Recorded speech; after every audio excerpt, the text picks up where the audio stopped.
একই গাছে কোথাও মুকুল, কোথাও পাকা আম। বাগানের চারপাশে তাকালে চোখ পড়বে থোকায় থোকায় ঝুলছে বিভিন্ন আকারের আম। মধুমাসের ফল আম, তবে শীতকালেও এমন আম দেখে বিস্মিত অনেকেই। বাণিজ্যিকভাবে ১২ মাসই কাটিমন আমের বাগান গড়ে তুলেছেন দিনাজপুরের বিরল উপজেলার লক্ষ্মীপুর গ্রামের কৃষক মমিনুল ইসলাম। লাভজনক হওয়ায় তার দেখাদেখি আম চাষের আগ্রহ বাড়ছে স্থানীয়দের। দূর দূরান্ত থেকে অনেকে আসছেন বাগান দেখতে, কেউ কেউ আগ্রহ হচ্ছেন ১২ মাসই আমের বাগানে। আমরাও চেষ্টা করতেছি এই বাগান করার জন্য, দেখে মোটামুটি অনেক ভালো হলো। আমদ হচ্ছে খুব অনেক বেশি, সিজনের চেয়েও বেশি। এই জন্য আমরা দেখতে আসি, আসার পরে চিন্তা করতেছি আমরাও লাগাবো এই কাটিমন আম চারানো লাগানো হয়েছে। আমি প্রথমে ভাবছিলাম যে ১২ মাসে আম ধরবে কি ধরবে না এই বাগানে আমগুলো, আমি এটা চিন্তা করতেছিলাম। এখন দেখতেছি যে বাগানে প্রচুর আম আসছে, আর এই আম দেখে আমারও চিন্তা ভাবনা জাগতেছে যে আমিও একটা বাগান করব।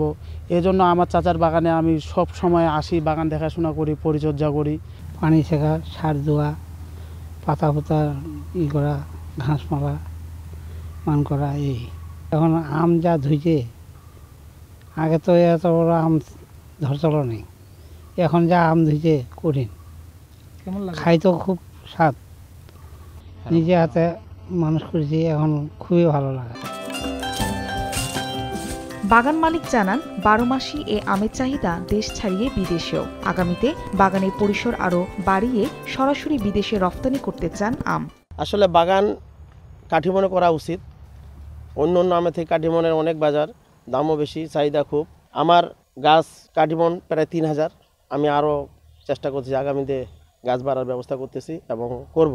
আমি এর মধ্যেই কিছু নতুন জাত করছি, ব্যানানা, থিটেস, উষাপন্নী, এগুলা বাগান আমি করছি। ওগুলা সামনে আমার ট্রায়ালে আছে, ইনশাল্লাহ আমি হয়তো সামনেবারে ফল পাবো। এই যে এখন যে আমার বাগানে আম আসছে ১২ মাস, একটার পর একটা আসতে আসতে মুকুল আসছে, আবার একটার পর একটা চলতে আছে।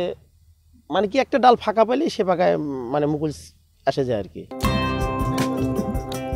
এই অঞ্চলের মাটি কাটিমন আমের জন্য উপযোগী। কৃষকরা বাগান করতে উদ্বুদ্ধ হচ্ছেন বলে জানান এই কৃষি কর্মকর্তা। ইদানিং বেশ কিছু নতুন জাতের আম চাষ হচ্ছে, যেগুলো ১২ মাসি জাত, সারা বছর ফলন দেয় বা বছরে কমপক্ষে ৩ বার ফলন দেয়। এরকম একটি জাত হচ্ছে কাটিমন। এই দিনাজপুর জেলার বেশ কয়েকটি বাগানে কাটিমন জাতের আমের চাষ করা হয়েছে।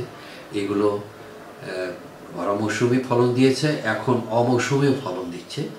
এসব আমের বাজার দর ভালো, কৃষকরা লাভবান হচ্ছে। অনেকেই আরও বাগান বাড়ানোর জন্য প্রস্তুতি নিচ্ছে। অনেকেই পুরনো বাগান, আম্রপালি জাতের আমের বাগান, সেটাকেই কলমের মাধ্যমে পরিবর্তন করে সেটাকে কাটিমন জাতের বাগানে রূপান্তর করতেছে, সেখানেও ভালো ফলন পাওয়া যাচ্ছে। আবার অনেকে নতুন করেও বাগান করতেছে। এভাবে আমের চাষটা এই জেলায় বৃদ্ধি পাচ্ছে। এখানে প্রায় ৫,৫০০ হেক্টর জমিতে আমের বাগান আছে। এই কাটিমন জাতটি নতুন, এটি কৃষকের জন্য অত্যন্ত লাভজনক। মমিনুল ইসলাম ২০১৭ সালে ২ একর জমিতে বাগান গড়ে তোলেন। তার বাগানে ৩,০০০ কাটিমন আম গাছ রয়েছে। সময় সংবাদ, দিনাজপুর।